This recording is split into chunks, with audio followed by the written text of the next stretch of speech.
Charity പ്രവർത്തനത്തിനായുള്ള biryani ചലഞ്ചിന്റെ പേര് പറഞ്ഞ ഹോട്ടലുകളിൽ നിന്നും ബിരിയാണി വാങ്ങി മറിച്ചു വിറ്റ കാശാക്കി മുങ്ങി നടക്കുന്ന കള്ളൻ പിടിയിൽ.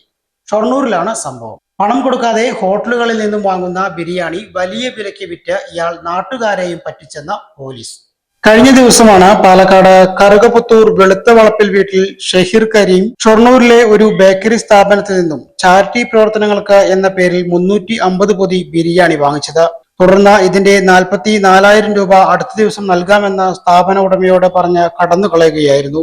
ദിവസങ്ങൾ കഴിഞ്ഞിട്ടും പണം ലഭിക്കാതെ ആയപ്പോൾ കടയുടമ ഷൊർണൂർ പോലീസിൽ പരാതി നൽകി. പോലീസ് നടത്തിയ അന്വേഷണത്തിൽ ഇയാൾ ചാലുശ്ശേരിയിൽ സമാന രീതിയിൽ ഒരു ഹോട്ടലുടമയിൽ നിന്ന് 36,000 രൂപയുടെ ബിരിയാണി വാങ്ങി കടന്നു കളഞ്ഞതായും തുടർന്ന് നാട്ടുകാർ പിടികൂടി ഇയാളെ പോലീസിൽ ഏൽപ്പിക്കുകയും ചെയ്തതായി അറിയുവാൻ കഴിഞ്ഞു. പാലക്കാട് മണ്ണാർക്കാട് ഭാഗങ്ങളിലെ ഹോട്ടലുകളിലും ഇയാൾ സ്ഥാപന ഉടമകളെ കബളിപ്പിച്ച ബിരിയാണിയുമായി മുങ്ങിയിരുന്നു. അസുഖമായി കിടക്കുന്നവർക്ക് ചികിത്സാ സഹായമായും നിർധനരായവർക്ക് വീട് വെച്ച് നൽകുന്നതിനുമാണ് ബിരിയാണി ചലഞ്ച് നടത്തുന്നത് എന്ന പേരിലാണ് ഇയാൾ ആളുകളെ തെറ്റിദ്ധരിപ്പിച്ചിരുന്നത്.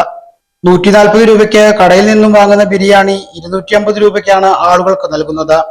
160 രൂപ കിട്ടുന്ന ലാഭത്തിൽ നിന്നും 30 രൂപ ചാരിറ്റിക്ക് നൽകുമെന്നാണ് പ്രതി പോലീസിന് നൽകിയ മൊഴി. ഇൻസ്പെക്ടർ രവികുമാറിന്റെ നേതൃത്വത്തിലാണ് പ്രതിയെ പിടികൂടിയത്. അറസ്റ്റ് ചെയ്ത പ്രതിയെ കോടതിയിൽ ഹാജരാക്കി റിമാൻഡ് ചെയ്തു.